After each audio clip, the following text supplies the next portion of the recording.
This old copy of the second James Bond novel just came into my antiquarian bookshop. Let's figure out together if it's a first edition. For Ian Fleming, we have a descriptive bibliography. That is what I'm going to use to identify whether this is a first edition. And in the case of Ian Fleming, we have a mammoth work by my friend John Gilbert. Gilbert has long focused on Ian Fleming and James Bond books as one of his major specialties as a rare book dealer. And here you can see it has not only all of these descriptions of first editions of these different books, but in fact, many different editions and issues and printings of the James Bond books, including movie tie-in editions, etc. It is incredibly comprehensive. It's just really a work of beauty. Let's go to the Live and Let Die section. And here we are. What we're looking for the first edition is the first of everything, right? In book collecting, a first edition isn't just first edition alone. It has to be the first printing, the first state, all of that. So here we have first impression, first issue, first state.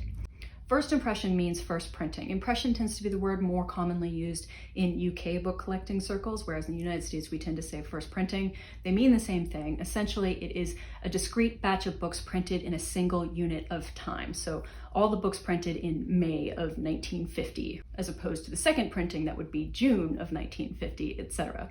Next, first issue. That's all of the books issued to the public in a distinctive batch. And then finally, the state refers to changes that can be made in the process of printing that don't necessarily correspond to particular moments. They don't match up to a moment in time like printing or a batch issued to the public like an issue. So a state can happen pretty much at any time. First, let's look at what the first impression, first issue textual elements are. We've got a few printing errors / textual variations. On page 120, line 1, the word reliefs for relief. They made it plural, got to get rid of that S. So the earliest version has an S in it. The dust wrapper is exactly the same, except that in the second state jacket, there is a credit about the design. It says, jacket devised by the author and executed by Kenneth Lewis. So let's look at our copy. First, let's take a look at the textual variants.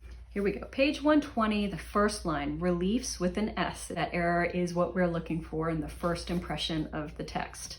Now let's look at the front flap of the dust jacket. We've got an unclipped price here, but in later states, we see a credit here that says jacket designed by the author and executed by Kenneth Lewis. It is not present here, so we know we have the first state dust jacket.